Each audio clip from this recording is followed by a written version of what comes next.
Good afternoon. My name is Philip Munoz. I'm the director of the Constitutional Studies program. I'm speaking from my office here on the campus of the University of Notre Dame. Welcome to our event this afternoon with Dr. Sam Gregg. I've been long an admirer of Dr. Gregg, and my only regret is that he cannot be here on campus with us, but that allows us to do the Zoom lecture. We'll have time. We have a small group of students gathered together watching the lecture. We'll give them the first option to ask some questions. But I want all of you who are watching online to know that we would be delighted if you are able to ask questions as well. If you use the raise hand function, Soren Hansen, who is my program manager, will call on people to ask questions for those watching online as well. Let me properly introduce Sam Gregg before I turn this over to him. Sam Gregg is research director of the Acton Institute. He's written and spoken extensively on questions of political economy, economic history, ethics, finance, natural law theory, MA from the University of Melbourne, and his Doctor of Philosophy is from Oxford, where Dr. Gregg, correct me if I'm wrong, I believe you worked with our own John Finnis. I did.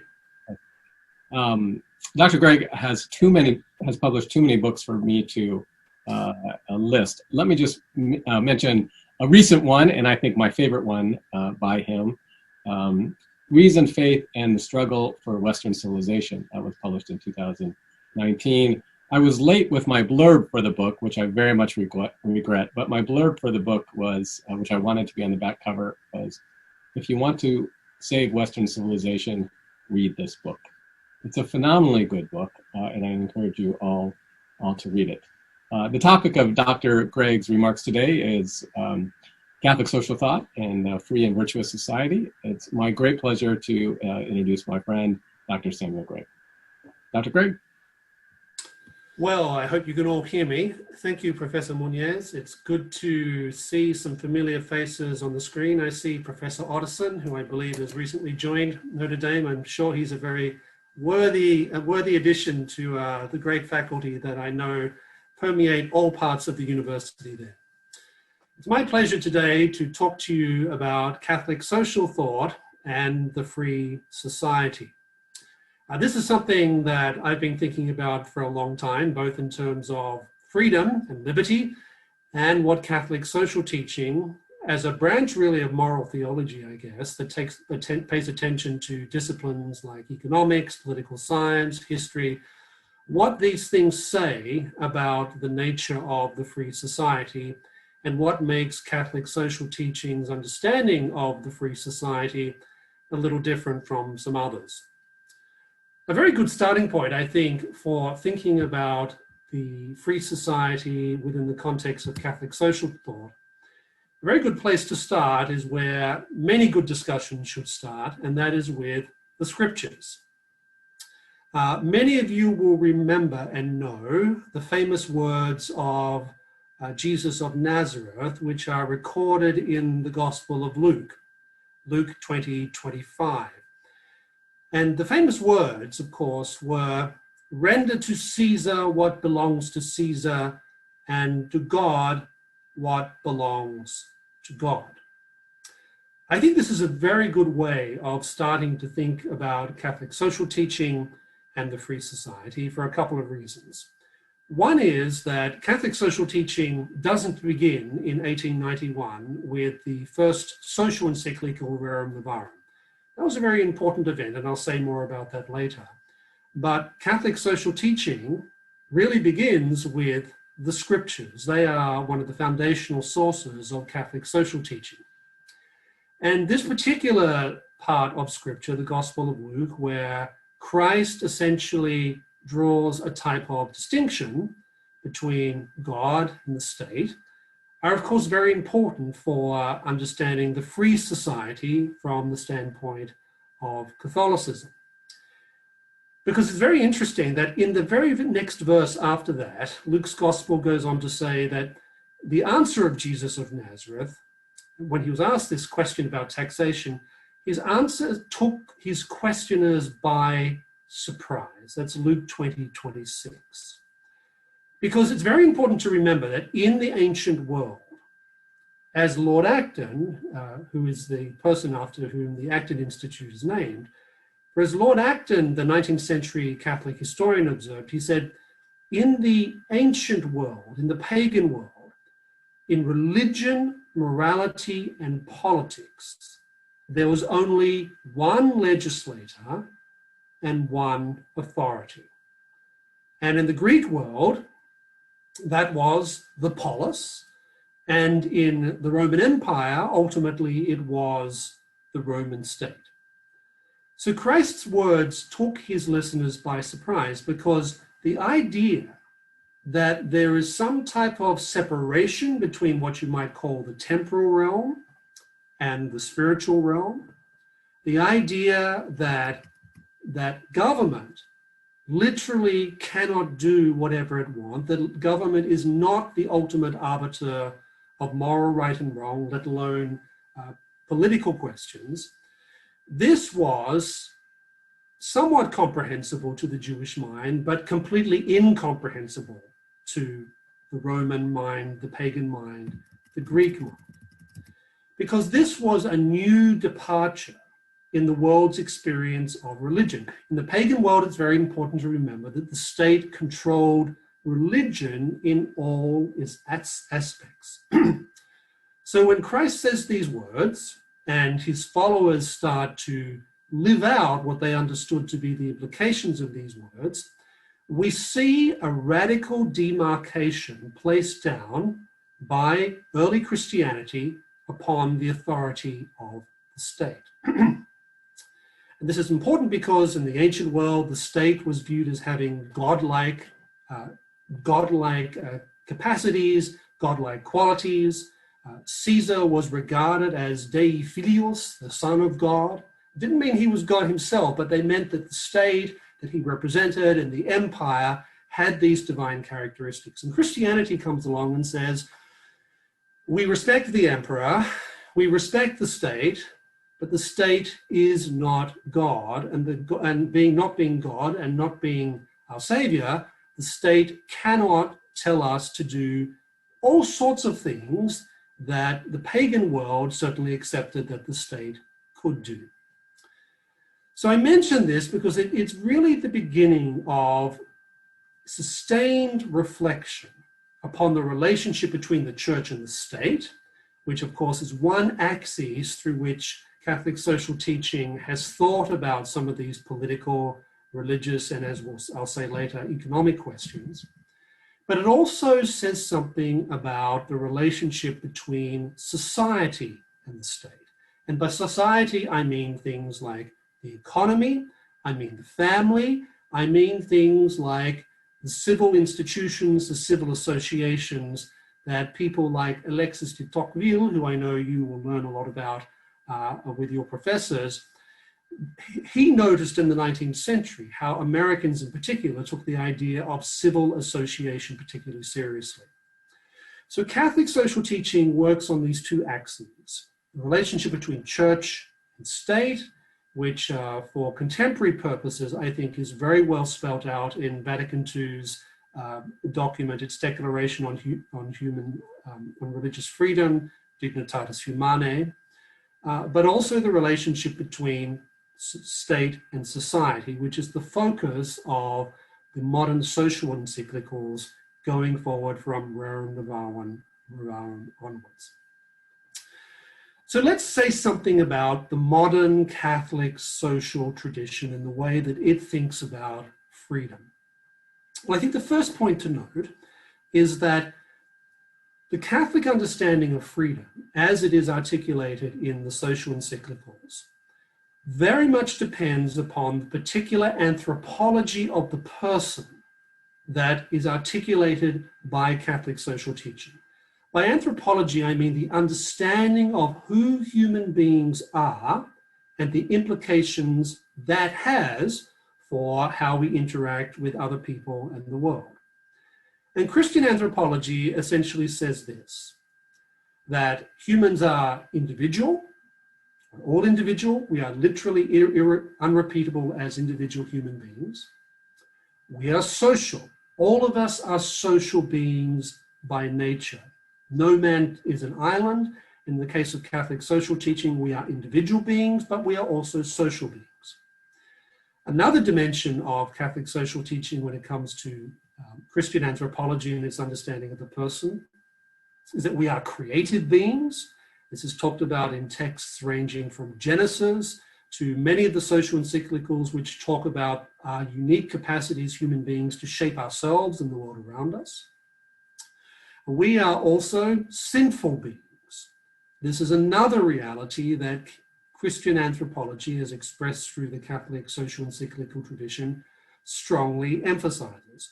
And that means that when we think about economic questions, when we think about social questions, political questions, and the way in which we live out our freedom on a day-to-day basis, we need to pay a great deal of attention to the fact that we are not perfect.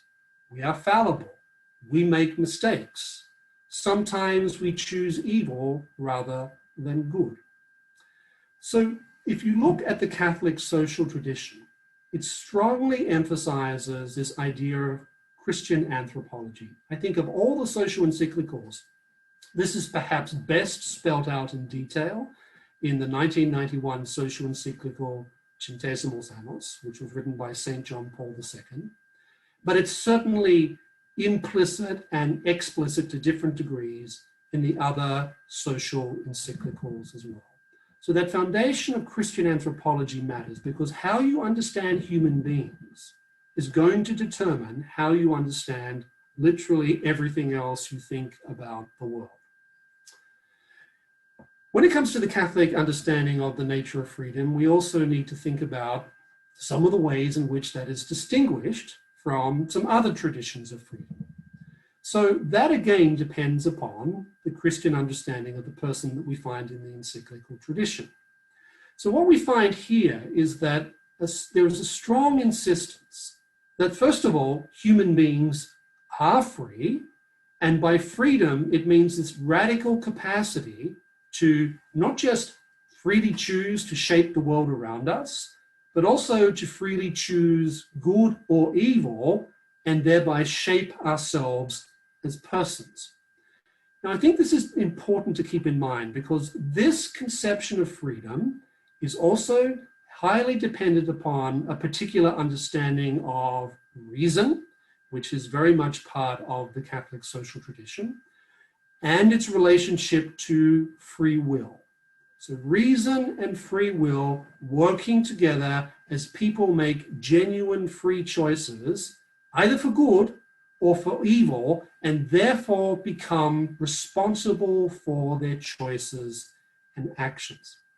This, I think, is a significant emphasis of Catholic social teaching because it reflects the Catholic tradition's understanding of the nature of liberty.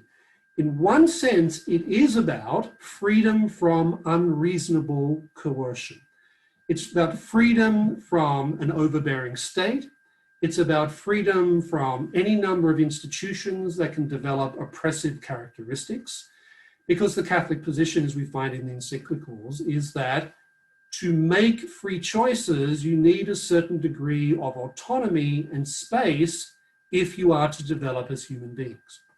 But there's a second part to this, the second part to this understanding of freedom. And that is, while freedom from unreasonable external coercion is important, there's a type of higher freedom to which our reason and our will working together is directed. We often use the phrase human flourishing to describe that in our contemporary period. But it's really about living out the theological and cardinal virtues and all the basic moral goods that make us distinctly human and enable us to realize ourselves as we are meant to be. Now, this is a little different from those conceptions of freedom that talk about, for example, the necessity for liberty from unreasonable coercion. That's fine and good, but some of those traditions have a lot less to say about this dimension of human flourishing. On the other hand, there are those who talk a great deal about human flourishing and the importance of virtue, but have rather less to say about the importance, in fact, the indispensability of liberty as the way through which we make these free choices for the good. So Catholic social teaching brings these two things together. Its emphasis upon freedom in the sense of freedom from unreasonable coercion, but also this idea of this higher freedom where we achieve a type of dominion over ourselves, a type of self-mastery. So that's another thing I think is very significant when it comes to Catholic social teaching and the idea of the free society.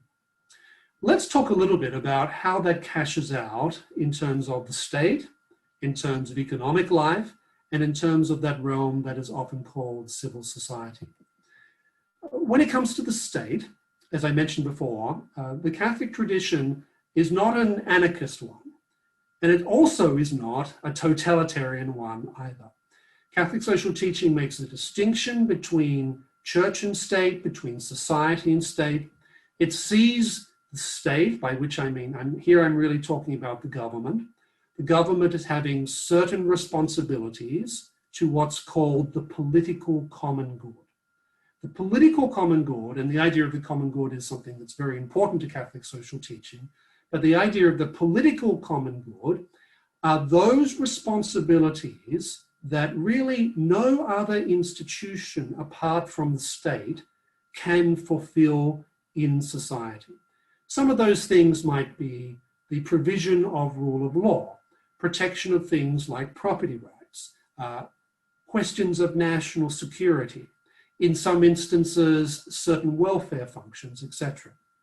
What's interesting about this is that the political common good, as I just described it, it doesn't just define what the responsibilities of the states are, it also limits those responsibilities. It says to us that the political common good is part of this wider common good of society, and the common good in this sense means those conditions that permit people under their own volition to pursue the good, the true, and the beautiful. And you find much of this articulated in documents like Vatican II's Gaudium et Spes, as well as many other Catholic social encyclicals.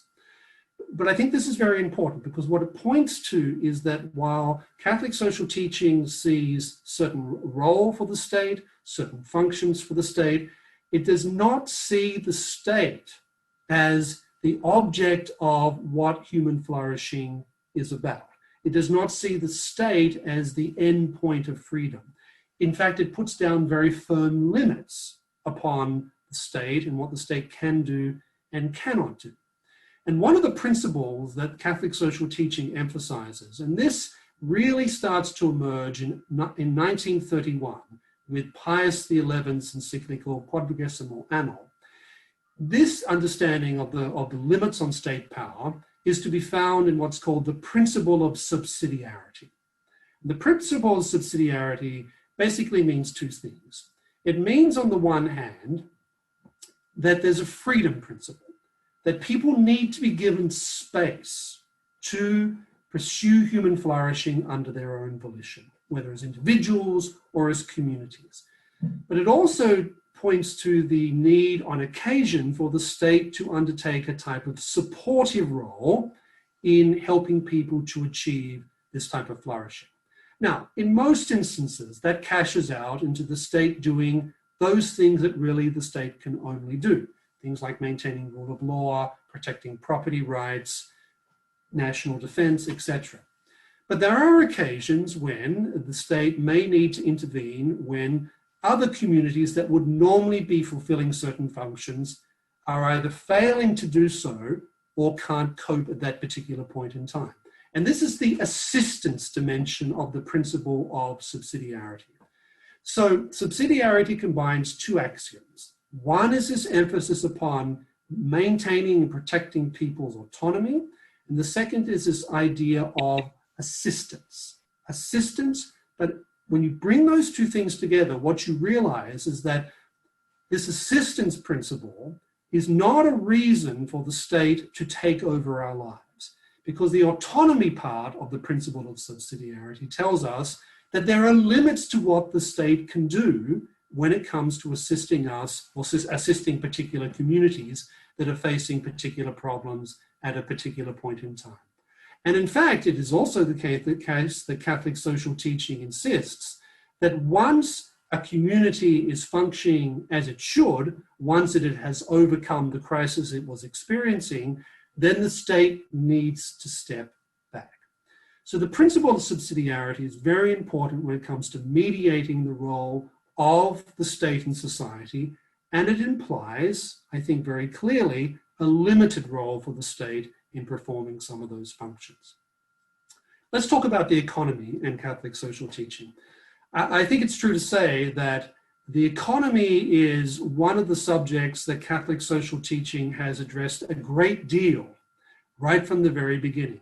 If you look at modern Catholic social teaching with the encyclical Rerum Novarum, that is clearly written as a type of formal Catholic response to the economic revolution that really began with thinkers like Adam Smith and took practical form in the Industrial Revolution that swept its way across Europe in the 19th century, and of course North America and parts of the developed world, and further now and starting to manifest itself all through the 20th century.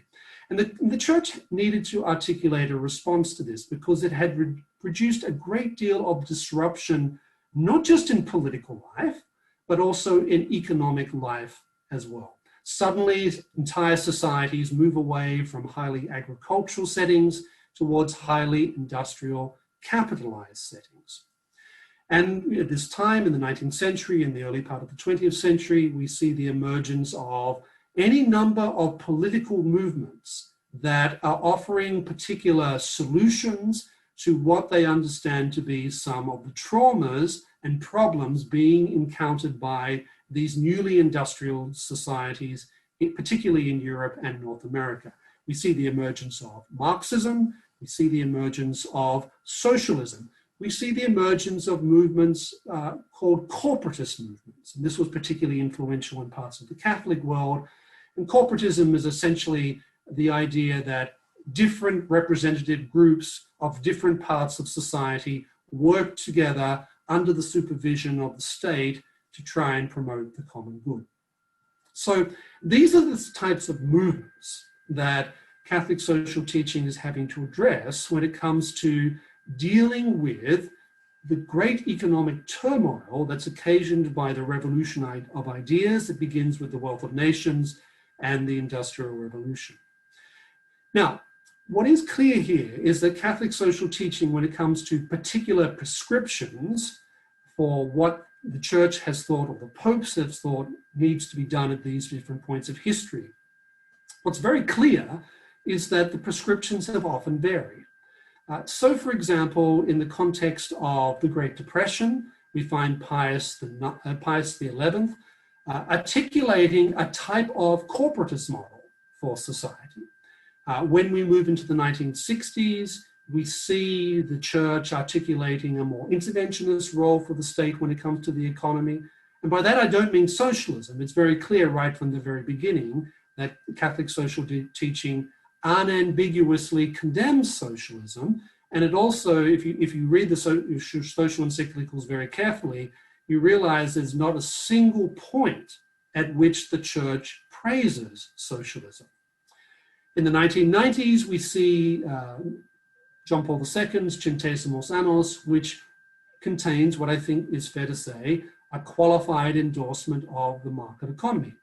With Benedict XVI, we see less talk about the specifics of markets in particular, but much more attention to the type of culture and the cultural and institutional supports that it is believed a market economy needs. With Pope Francis, I think it's fair to say that we see a great emphasis upon themes of justice, themes of poverty, themes of how we deal with any number of problems ranging from corruption to some of the dysfunctionalities that we've seen in different parts of the world's economies, particularly when it comes to the financial system.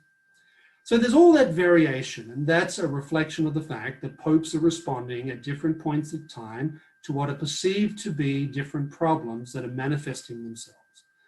But as I said, there's some important things just to keep in mind here, some perimeters, if you like, that bind and put boundaries around this discussion. One is that something I just mentioned. There's no endorsement of socialism or Marxism in Catholic social teaching. These things are explicitly condemned. The second thing I think we find is that there is an implicit and sometimes explicit endorsement of some very basic institutions that are necessary for economic freedom. Business, for example, and entrepreneurship are generally seen as good things in Catholic social teaching. We see John Paul II, Benedict XVI, and Pope Francis talking about this. We see an emphasis upon the essentially good character of economic creativity. We find this in Rerum Novarum and many other encyclicals. We see an affirmation of the principle of competition, of free competition. We also see the idea of private property taken very seriously. Now, in Catholic social teaching, private property is not regarded as absolute. Private property is seen as a type of derivation of how you realize what's called the universal destination of material goods. Now, the material destination of material goods is not collectivism, it's not socialism, it doesn't mean that everyone owns everything. All it simply means is that the goods of the earth, the goods that have been given to us by God, and which human beings have made through the application of their intellect and their labor to the material world, all this means is that this is available for everyone to use. The use of the goods of the earth. This is what the universal destination of material goods is about. But then you get to the question of, well, how do you realize this? How do you give effect to this? How do you enable this to occur in light of things like human fallibility, in light of things like human experience? The human experience, for example, that common ownership rarely turns out very well. So private property is the normative disposition of the church when it comes to how we organize the ownership of property. Now, as I mentioned, it's not considered absolute. The church does say that there are occasions when the universal destination of material goods overrides the principle of private ownership. But if you look at the consistent tradition of Catholic teaching on this issue, and you find it very well expressed, for example, in question 66 of Thomas Aquinas' Summa Theologiae, the relationship between the universal destination of material goods and the institution of private property is quite clear. Private property is the way in which we normally give effect to this principle of the universal destination of material goods. There are exceptions, but they are few, and the idea of the universal destination of material goods being prior to the idea of private property is not a license for individuals, communities, and especially the state to go around and engage in arbitrary confiscations and redistributions of wealth. So I think that's very important when it comes to understanding how freedom operates in the economy according to Catholic social teaching, because freedom in the economy is taken extremely seriously. Otherwise, there would not be things like these limits upon which the church insists when it comes to what the state can and cannot do when it comes to economic life. Let me say one last thing before we get to the period of quick questions. I'd like to say something about civil society and culture.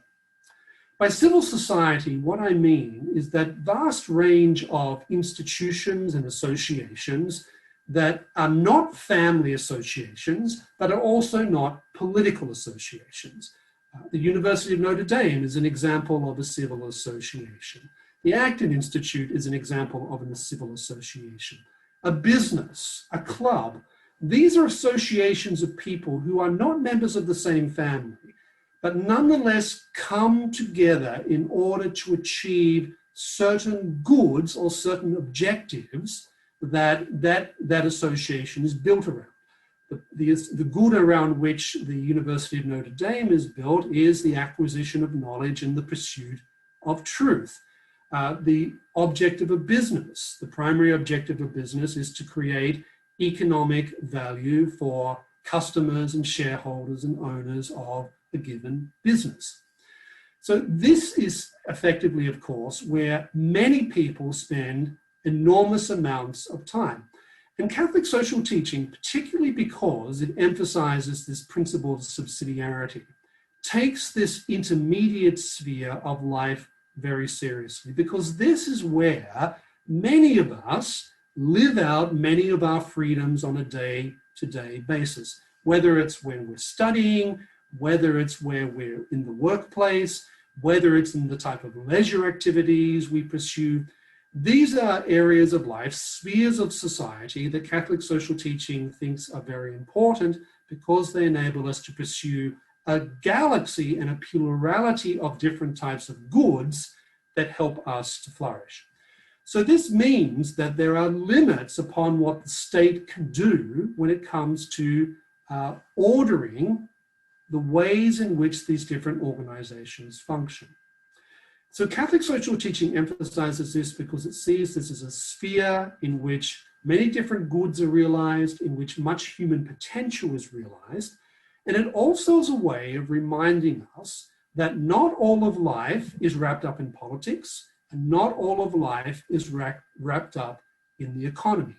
If you like, it's a type of third sphere that helps to humanize and limit how far the economy goes in our day-to-day activity, and also how far politics goes in our day-to-day activity. And I should mention in this case that in this regard, there's often a heavy emphasis placed upon culture and the significance of culture for a free society. If you want an example of this, I'd recommend that you read Benedict XVI's social encyclical Caritas in Veritate. I'd also suggest that you might like to read the social encyclical that was promulgated on Sunday, Fratelli Tutti. There's all sorts of things that we could talk about when it comes to that encyclical. But one of the things that it does talk about in great detail is the importance of culture informing people's lives, of providing a type of environment in which people can flourish, and why it's very important to have, if you like, the right type of culture in place. Because culture is really the way in which we express and solidify many of the things that we think are important in life, whether it's values, whether it's the type of habits, whether it's our ways of interacting with one another. And culture, of course, is often considered one of these, I guess, fluffy things that is very hard to pin down. But Catholic social teaching pays a great deal of attention to this because it recognizes that this is the area of life in which many people live out their freedoms, but culture is also highly influential on how we exercise our freedom. If we live in a culture that's highly characterized by, let's call it, socialist or statist expectations, that's going to have radical implications for how we live our lives in very negative ways. So too would a culture in which hedonism is the dominant ethical outlook that dominates how people think and act in the world. On the other hand, a culture which takes things like truth, good, and beauty very seriously, a culture which values life, which values knowledge, which values free participation and free association between people, a culture which values human creativity, well, that's going to give a very different flavor to the way in which people live out their freedoms. Now, I'm not saying, and the Catholic tradition certainly doesn't say, that culture is somehow something that determines everything about what we do. No, we do still have reason, we still have the capacity to make free choices. And people can still do that, albeit in very difficult and sometimes painful and costly ways in totalitarian societies. But the type of culture that I just described, beauty, truth, the good, the pursuit of truth, creativity, all these good things that make human life more humane are very much central to how Catholic social teaching understands the importance of freedom and the type of shape and contours that are assumed by freedom in any given society at one point in time. So I think I'll stop there because I know there'll be time for questions, and I'm very happy to entertain any that you might have to ask. So thank you. Thank you very much, Dr. Gregg. Let's see, Soren, I'm going to ask you to ask if there are any questions from the students who are gathered together in person.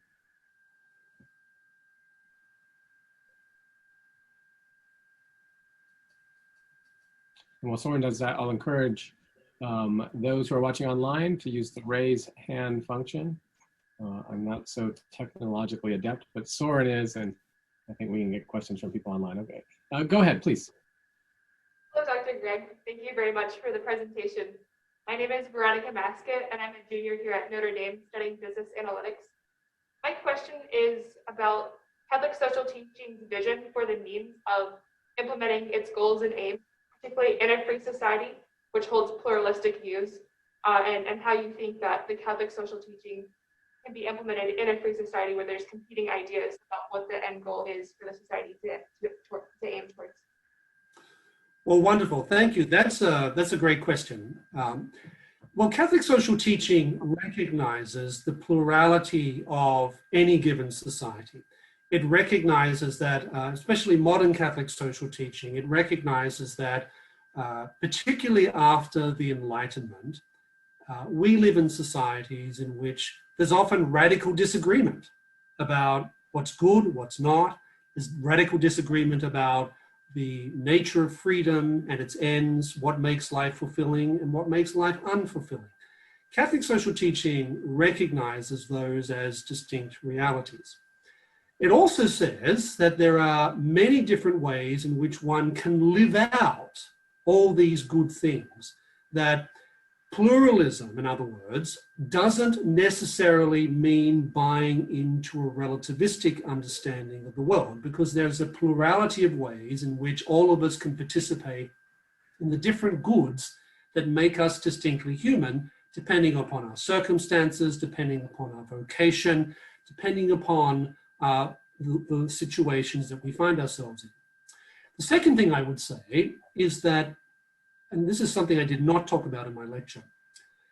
The second thing is that Catholic social teaching takes the idea of truth very seriously, and Catholic social teaching also tells us that regardless of your religious beliefs, it's possible for all of us to use our reason, our natural reason, what's often called the natural law tradition within Catholic circles, by which one can argue for things like the principle of subsidiarity, where one can argue for things like why it's important to limit the state, whereby one can argue for things like the importance of human creativity without me citing the scriptures, without me citing church tradition, without me even citing Catholic social teaching. And that applies to those sorts of questions. It also applies to all the usual controversial questions as well. In fact, I often recommend that when engaging in debates about these subjects, that Catholics should usually begin and try and end with appeals to reason, because that is presumably a common ground upon which the believer and the non-believer, the Catholic and the non-Catholic, can say, look, there is a common ground in which we can argue about these sorts of things. The third thing I'll say is that Catholic social teaching doesn't propose a distinct model of society. Catholic social teaching recognizes that the principles of Catholic social teaching, things like the principle of human freedom, of subsidiarity, the principle of love of neighbor, which we often call solidarity, these principles can cash out in different ways. Catholic social teaching doesn't say you have to be an avid free marketer. Catholic social teaching also doesn't say that you need to be an avid social democrat. In other words, Catholic social teaching recognizes that in the application of most Catholic social teaching, there's a legitimate plurality of positions that even Catholics can come to without necessarily having to agree. So a good example of this I often use is economics. I happen to think that you can be a good Catholic and very much a believer in free markets.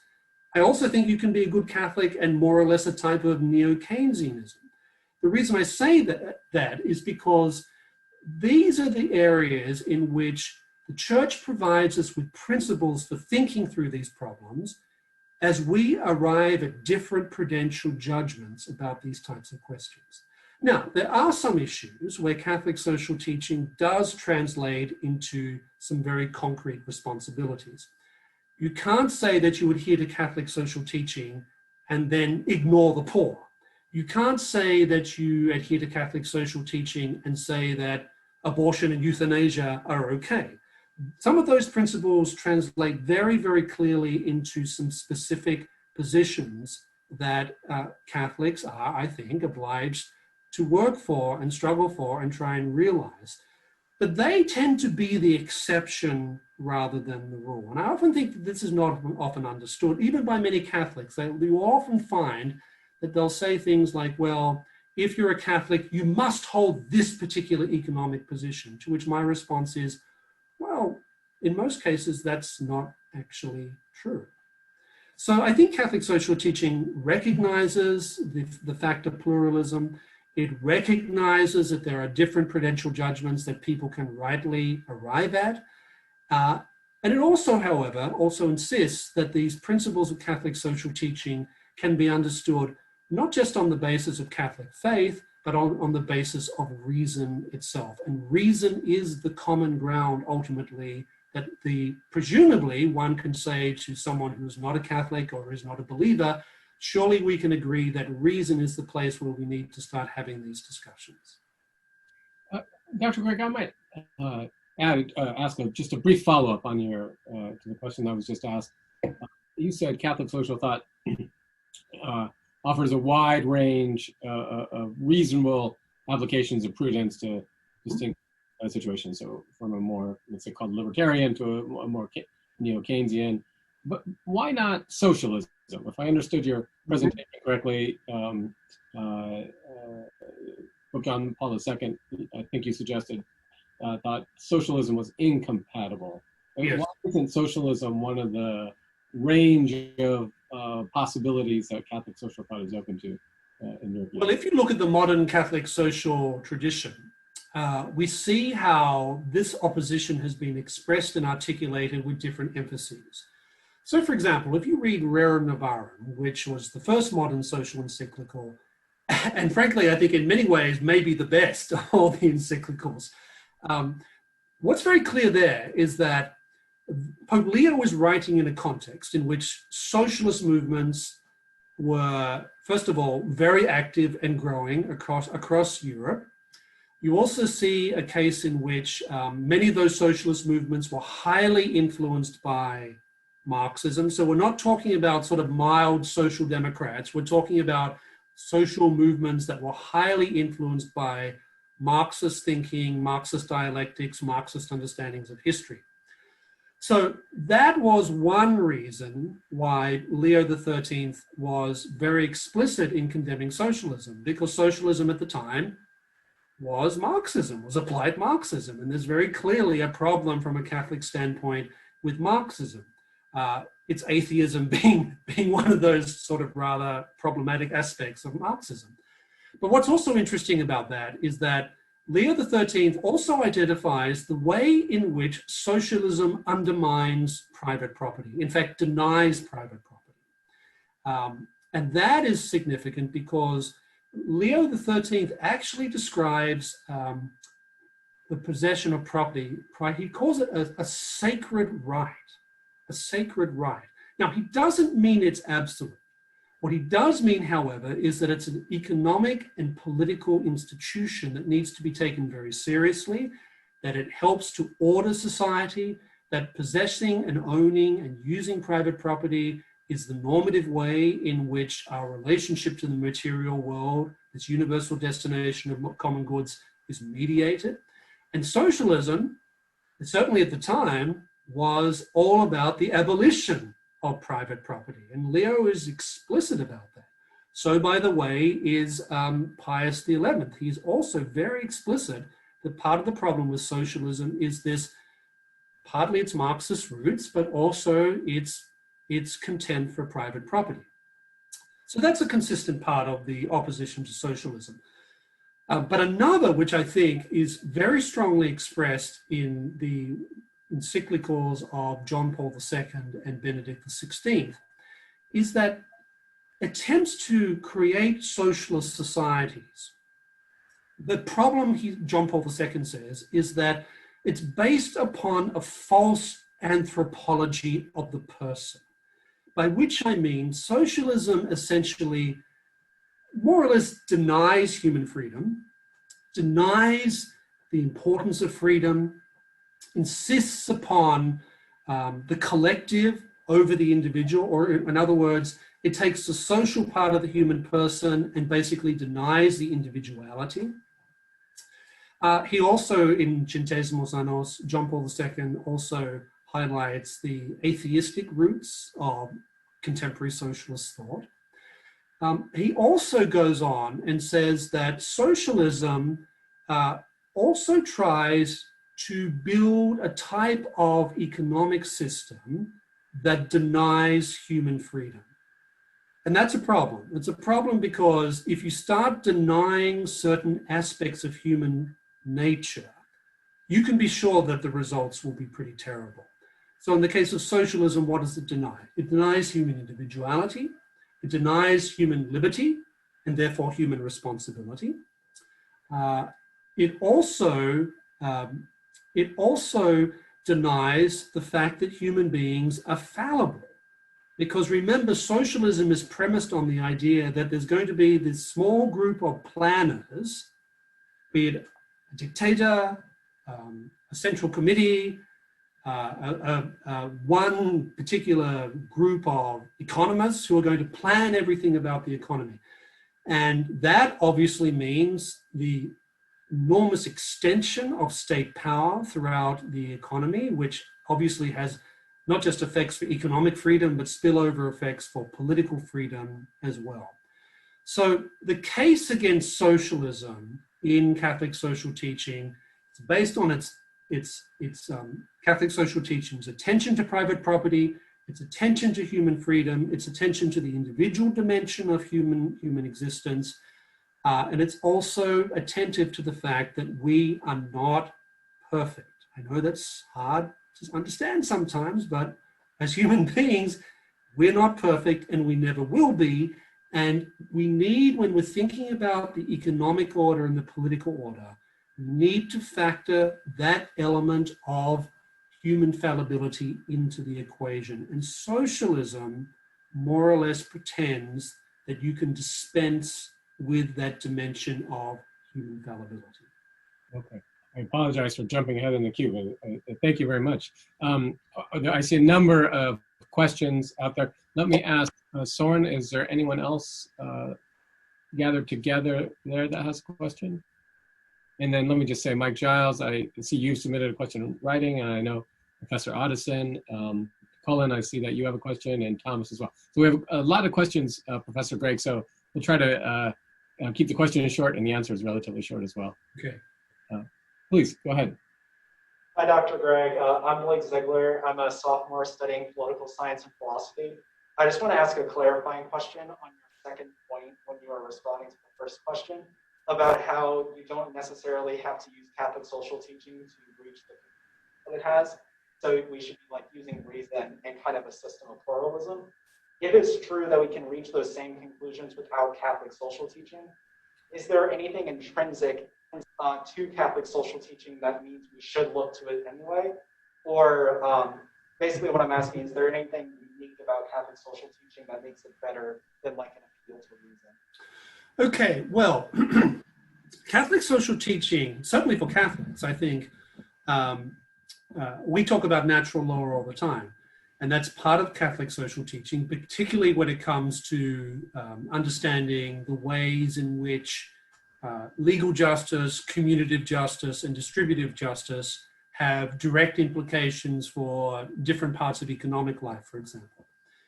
But what is what marks Catholic social teaching out as different from, say, let's call it a sort of secular natural law position or just strict natural law position, is obviously its references to the scriptures, as well as what you might call church tradition. And I'm thinking here of, obviously, the church fathers, the lives of saints, etc. These are very important reference points for Catholic social teaching.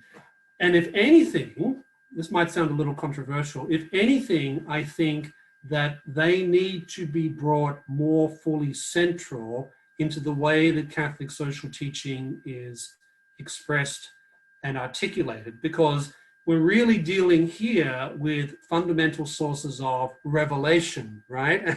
And revelation is rather important for those people who are believing Catholics and believing Christians.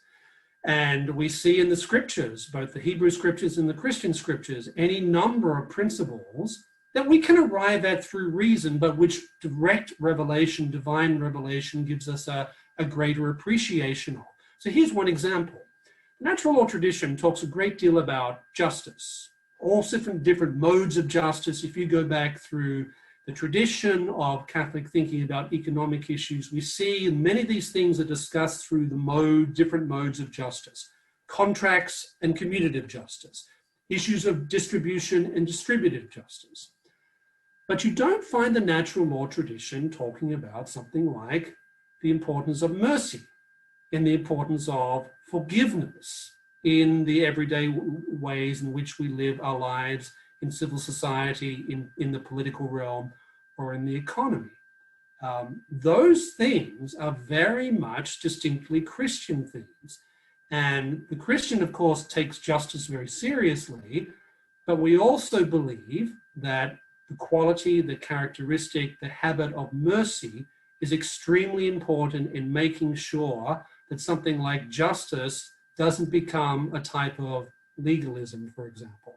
So those are some of the things that I think that Catholic social teaching, when it emphasizes those things, or even the practice of love, right?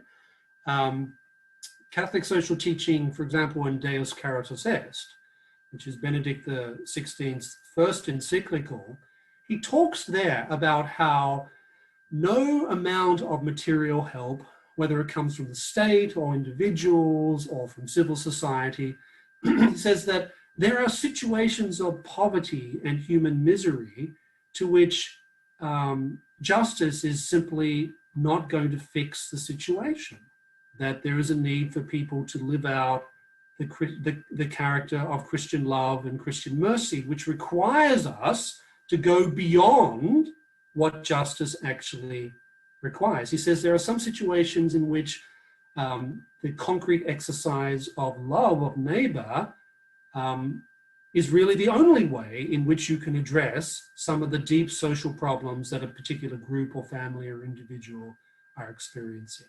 So those are sources and also certain imperatives that arise immediately from the Gospels, I think, are things that Christians and Catholics can introduce into this discussion, and to say that, look, maybe this is a unique tradition, that a unique part of our tradition that is not necessarily shared by all the other traditions, but surely this is something that can help contribute to the common good, regardless of whether you are a Christian or not.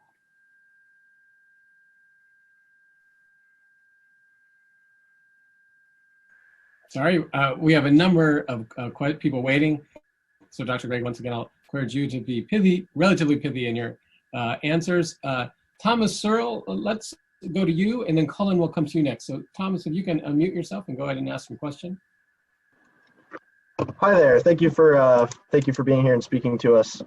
My question is, I think a lot of people from different political ideologies have popes and encyclicals that they prefer to quote from.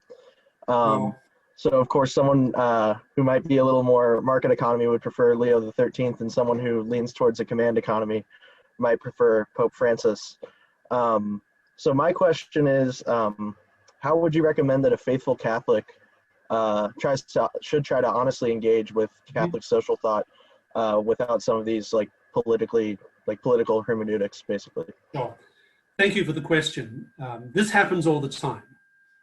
People look for things in encyclicals that they like, and they ignore things that they don't necessarily like. But the way I typically think about this is along the following lines. The principles of Catholic social teaching, things like the dignity of the person, the importance of liberty, the principle of solidarity, the principle of subsidiarity, those are the things that one has to pay attention to. And how they apply in different circumstances is often a very secondary question. So I think that the best way to avoid being sucked into ideological wars about these sorts of things is to focus upon the principles and to recognize that when a pope says something like, makes a historical observation, or when a pope makes what they think is an empirical observation, we have to listen to those, we have to be attentive to those, but they don't require the same degree of assent that, for example, the principles of Catholic social teaching have. So it's fine to debate the virtues of markets versus a more planned economy, etc. It's fine to say, well, I'm not sure that Pope X is quite right in his historical analysis of how a particular situation emerged. That's all fine. And in fact, I'm sure Pope Francis will tell you himself that those things are perfectly up for debate. But to avoid the, let's call it the ideologicalization of Catholic social teaching, I think that the best way to do that is to focus and identify the principles, why they're important, and to see these as, if you like, the concrete core of Catholic social teaching that never changes, no matter who the Pope is and no matter what circumstances we find ourselves in. Very good. That's a great question. Colin, can you unmute yourself and ask your question? Yeah, sure. Thank you, Dr. Gregg, for speaking with us today. My name is Colin McQuarrie. I'm a sophomore finance major here at Notre Dame. My question is, how do you think the government today is doing in relation to the principle of subsidiarity during the current coronavirus situation? Do you think the government or the state is doing too much or not enough to, as you say, assist us and support us in pursuit of our human flourishing? Thank you. Well, thank you for the question. I am not an epidemiologist. I am not someone who has followed those particular debates particularly closely. But what I will say is this. It's very clear that in emergency situations, that Catholic social teaching does not have an in-principle problem with the state doing things in emergency situations that we would never let the state do in conditions of normality. If we were living in normal times, we would never accept what is happening in many parts of the United States and the rest of the world, because we would be looking at this and saying, well, this is almost pseudo-totalitarian behavior. But we're living in a time of crisis. So in those situations, I think the principle of subsidiarity suggests that there is room for the state to do more than it otherwise would, and to extend its certain powers in certain directions in ways that we would never otherwise tolerate. But the same principle also says that when the situation of emergency comes to an end, then the state needs to retract itself from some of those activities and functions that we've allowed it to undertake because of an emergency. I would also say, however, that if you look at the social tradition, it's also very cognizant of the fact that once you allow the state to expand into particular areas, in practical political terms, it's often very difficult to get the state to pull back.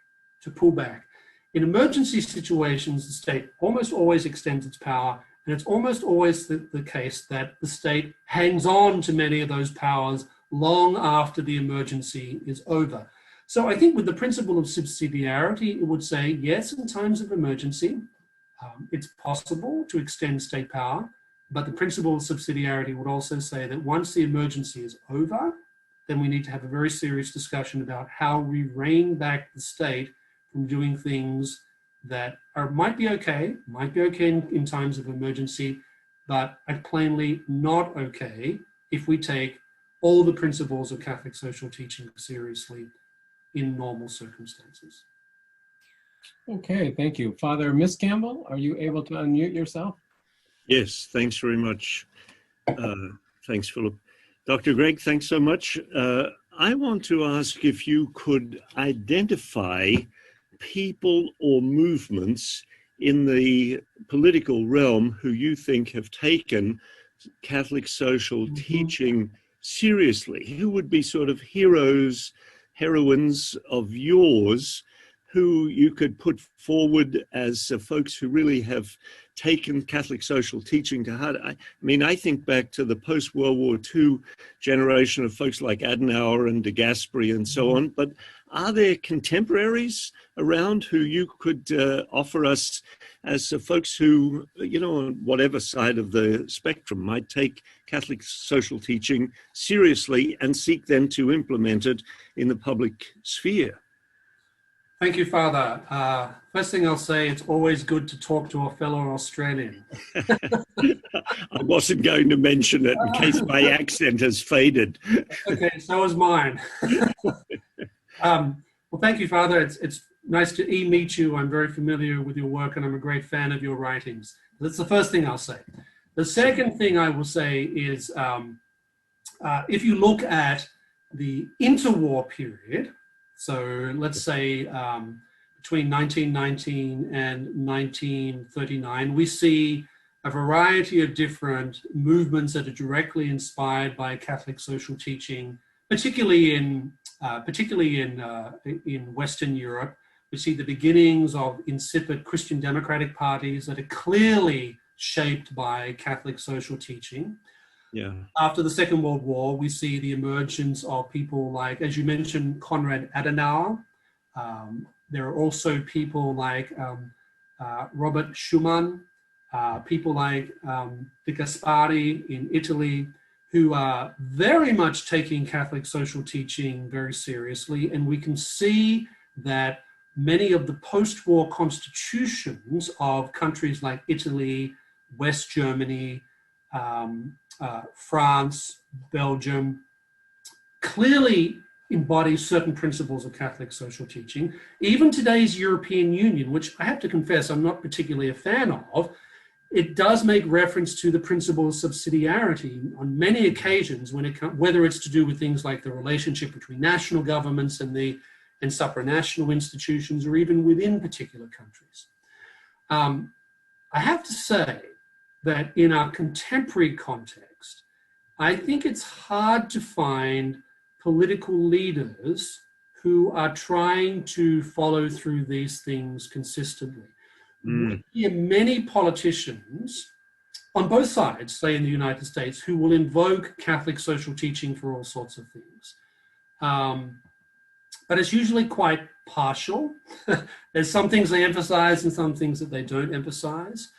And in many cases, they sometimes make the mistake of mixing up prudential judgments with the principles of Catholic social teaching. I've noticed, for example, that Senator Marco Rubio, he has said very explicitly that he's quite influenced by Catholic social teaching and many of its principles. There are politicians in the Democratic Party who would say the same thing.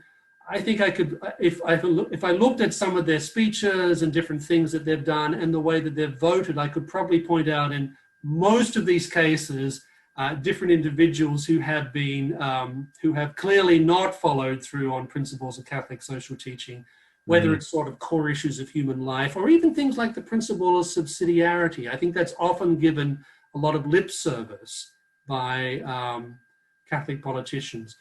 But one person I think who was particularly influenced by Catholic social teaching in a very positive way, and this goes back a bit, and so this is not so much contemporary, is the German economist Wilhelm Röpke. He was a Lutheran. But he was very influential in in helping to build the German economic miracle after the Second World War. And if you read his writings, whether it's probably his most famous book in English is called A Humane Economy, and he's very much a free market economist. That's clearly what he is.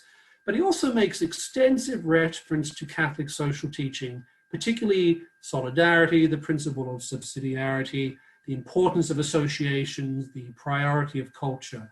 And he's a very good example of someone who, not even a Catholic, but was plainly very influenced by these ideas in ways that, in some ways, more extensive perhaps than many Catholic economists writing at the time. Okay, Professor Otteson, and then I have a question that's been submitted by Professor Giles. Professor Otteson, perhaps you can unmute yourself and ask your question. Yes, thank you very much, Dr. Gregg. It's a pleasure to listen to you. Thank you very much for joining us. So I'm teaching a class right now in which, among other things, we're reading several papal encyclicals. And so my question builds on the question that Thomas Searle asked you a few minutes ago. And I want to challenge you a bit. My general question is whether Catholic social thought can be seen as speaking with one voice.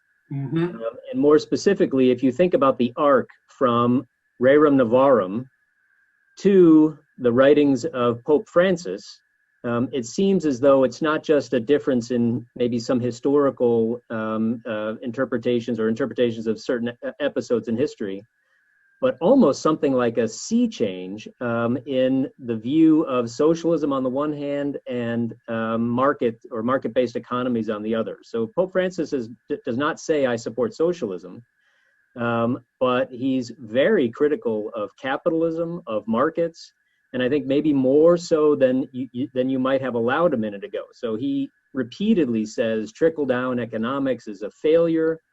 We cannot trust the invisible hand of Adam Smith. We cannot trust the corrupting influences of capitalism.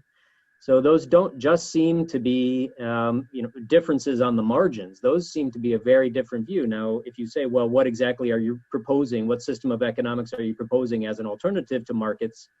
Pope Francis is not so clear about that. But from an objective, an outside observer standpoint, if you read Rerum Novarum, and then you read even the piece, what was it called, Fratelli Tutti, which just came out from him. It sure seems like we're living in different political economic worlds. So to what extent can that really be seen as a single voice from Catholic social thought? Well, thank you. That's a question I am often asked, and it's one I've thought about a great deal. And I wrote a short piece about Fratelli Tutti, which appeared in Catholic World Report yesterday morning. So if you want to get a sense of what my assessment of that encyclical, you'll get a pretty clear idea of where I come down on some of these things. That's the first thing. The second thing I would say is that if you look at the principles of Catholic social teaching, in this most basic form, I think it's fair to say that there's continuity from Rerum Novarum to someone like Pope Francis. But here's the issue, which I think gets to what you're talking about. I personally think that Catholic social teaching in its present form is trying to do too much. It's talking about too many things. If anything, I worry that there's not enough reference to scripture and church fathers. I even worry that there's not sufficient attention to the natural law tradition. Now, why do I say that? I say that because these are the sort of moorings that bring consistency to Catholic social teaching over time. And I think some of those moorings have slipped somewhat. Up until the 1960s, if you read a lot of Catholic social teaching, a lot of it was heavily drawing upon natural law reasoning. After Vatican II, the natural law dimension, I think, starts to disappear. And you see attempts to bring in more scripture, more church tradition. But if you look at some of the more recent encyclicals, if you look at Laudato Si, if you look at Tutti Fratelli, Fratelli Tutti, not a lot of reference to scripture, not a lot of reference to tradition. A lot of it comes across as sociology. Now, I'm not against sociology. I'm all in favor of things like that. I like you, I like political economy. That's what interests me. But I do think that Catholic social teaching is facing somewhat of a crisis, which helps to explain these disparities that you're talking about, because they are real disparities. Because when you start to see them, and I think you've got to ask yourself, why is this the case? I think it's because the tradition has shifted away from some of these very clear foundations that lend stability and consistency over time to the tradition. And if I had any advice for the Pope, it would be that, if anything, what Catholic social teaching needs right now is much more emphasis upon understanding and explicating the principles, and much less reflection upon what's happening at any given moment in a particular period of time. That I think is the core problem that explains this very real disparity that's going on. And I think the way to do that is to bring back emphasis upon these foundations. That is how I think some of these disparities would be, let's say, less apparent over time.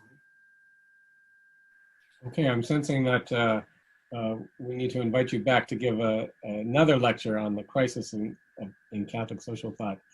I have a question here from, I believe it's from Professor Giles, Michael Giles, who's our postdoctoral fellow. I think he's in a position where he's not actually able to speak his question. So let me read it. And if it's not a question from Professor Giles, it's a very good question. So take credit, whoever wrote it. Let me read it here for you. Dr. Gregg, thank you for your illuminating presentation. I have a question about the relationship between the universal destination of goods. Mm-hmm. You described it as a principle for the distribution of goods based on use. Can you elaborate on that idea, what it means, and how it relates to other grounds of private property? I'm thinking particularly of Marx and his principle of need, so use versus need, right, as well as Locke's discussion of ownership as the basis, as based on one's labor. Okay. So well, thank you. Thank you. That's a very good question.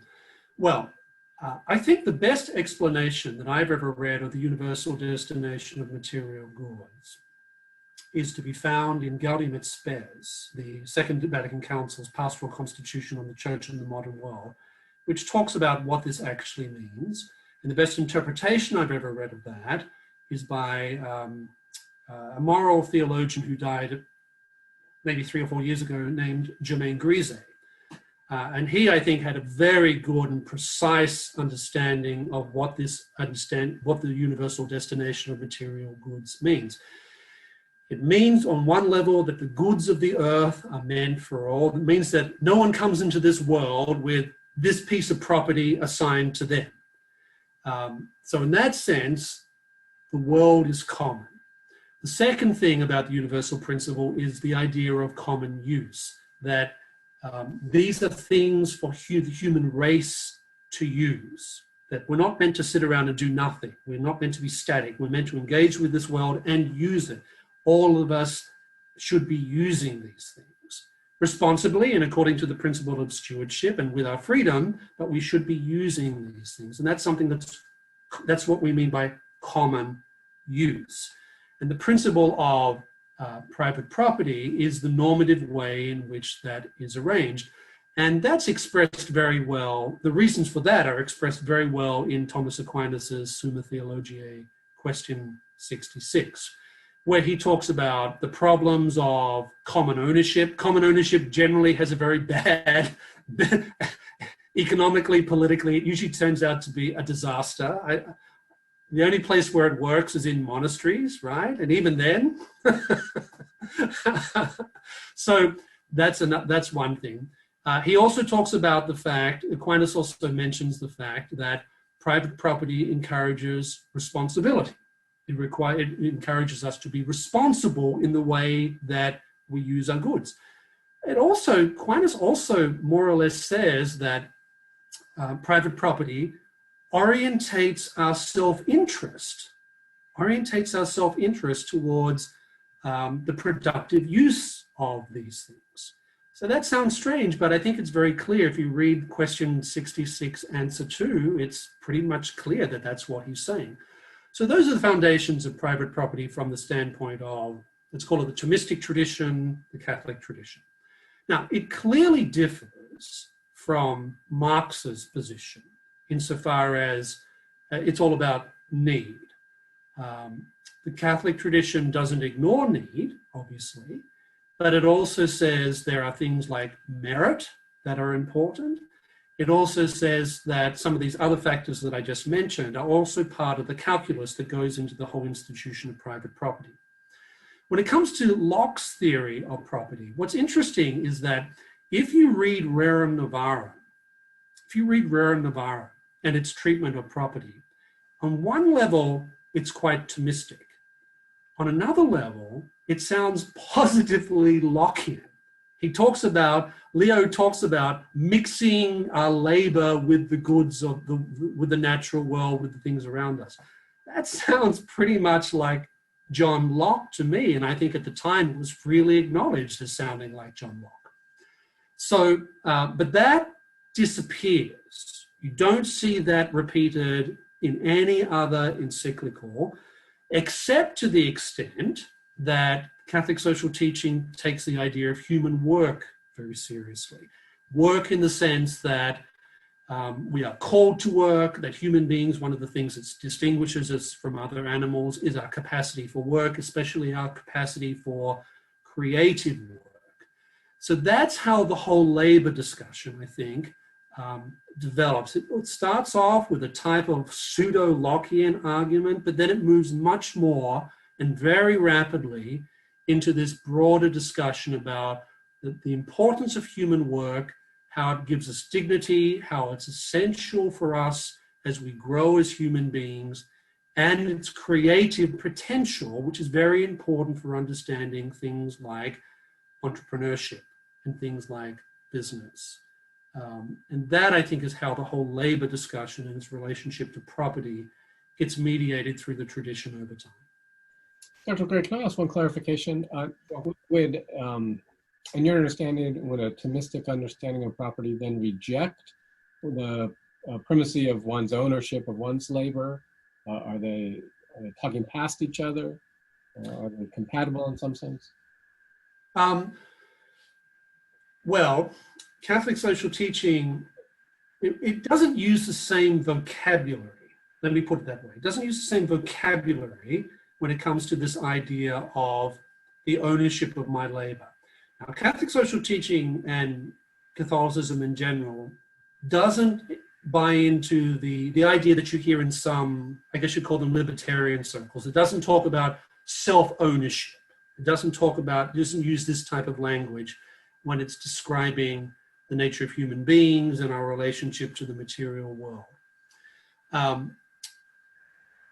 But there is an implicit recognition, I think, that our labor, our capacity to work, is something that we all share as human beings, but it's also something that we possess individually. We are made to work. We're not made to be passive creatures. We're not made to be sitting around doing nothing. And we're also supposed to be creative. And all that implies, I think, that we have to be the initiators of our own work.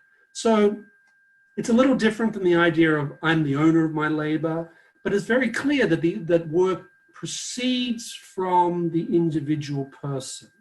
Sometimes individuals working in groups and in communities and business, etc. But the choice to work has to come from us, ourselves. And so there's a certain choice we have to make to activate our capacity to work. So that's not the same language as ownership or something like that. But it does point to the fact that I think that work is something intrinsically human and intrinsic to each human being as an individual. Well, thank you very much, Dr. Gregg. Let me just say, we do a lot of these events. It's not easy to translate them to the Zoom format, but really excellent questions. So thank you to everyone who participated. Thank you, Dr. Gregg, for a very interesting lecture, very Notre Dame topic. And I'm very pleased that we were able to bring you here, if only virtually. Let me conclude with a few thank yous. First to the Intercollegiate Studies Institute, who helped co-sponsor this lecture. And then also to Soren Hansen. We had two events today. Some of you have been with us all afternoon. We did an event on the Judge Barrett confirmation hearings.